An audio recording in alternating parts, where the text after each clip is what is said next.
አንድ ቅንና መልከ መልካም የሆነ አብርሃም የሚባል ሰው ነበር። አብርሃም ከዛሬ 10 ዓመት በፊት በጉልምስና ወራት ነበር ከድህነት ጋር ያለኝን ትግል በቃኝ ብሎ ወደ ጀርመን ያቀናው። ዓላማው ግልጽ ነበር። የተሻለ ህይወት መፍጠር፣ ቤተሰቦቹን መርዳትና ራሱን ማሳደግ። ዛሬ ላይ አብርሃም ያሰበውን አሳክቷል። ዘመናዊ መኪና አለው።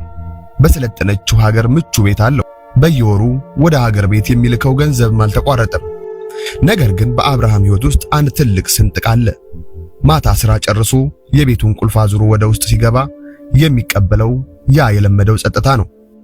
ያ ጸጥታ ግን እንደ ሰላም ሳይሆን እንደ ጩኸት ይረብሸዋል። አብርሃም እንዲህ ይላል፣ ኢትዮጵያ ያለው በሰው ተከብቤ ነበር። በሰፈር ልጆች ሰላምታ፣ በጎረቤት ቡና ሽታ፣ በቤተሰብ መሳሳቅ መሃል ነበርኩ። እዚህ ግን ግድግዳው ላይ ያለው ሰዓት ሰከንዶች ሲቆጥር ብቻ ነው የምሰማው። አንዳንዴ በሳምንት ውስጥ ከጥሬ ገንዘብ ተቀባይ ካሸር ውጪ በአካል የማወራው ሰው አጣለው። ይህ የአብርሃም ታሪክ የአንድ ሰው ብቻ አይደለም። አብርሃም በሰው መሃል ሆኖ ብቸኝነት የሚሰማው፣ በቁሳቁስ ተሞልቶ በውስጡ ግን የራበው የስደተኛ ትውልድ ምሳሌ ነው። ዛሬ አብርሃም ያለው ምቾት ውስጥ ቢሆንም ልቡ ግን አሁንም በዚያች በናፈቃት የሀገር ቤት ፍቅር ግርግር ውስጥ ተንከራታለች። ይህ ታሪክ የአንተ የጓደኛ ወይም አጠገብህ አውሮፕላን ውስጥ ያገኘው ሰው ታሪክ ሊሆን ይችላል። ስኬት ያለ ሰው፣ ሀብት ያለ ፍቅር ለምን ባዶ እንደሚሆን የአብርሃም ሕይወት ትልቅ ምስክር ነው።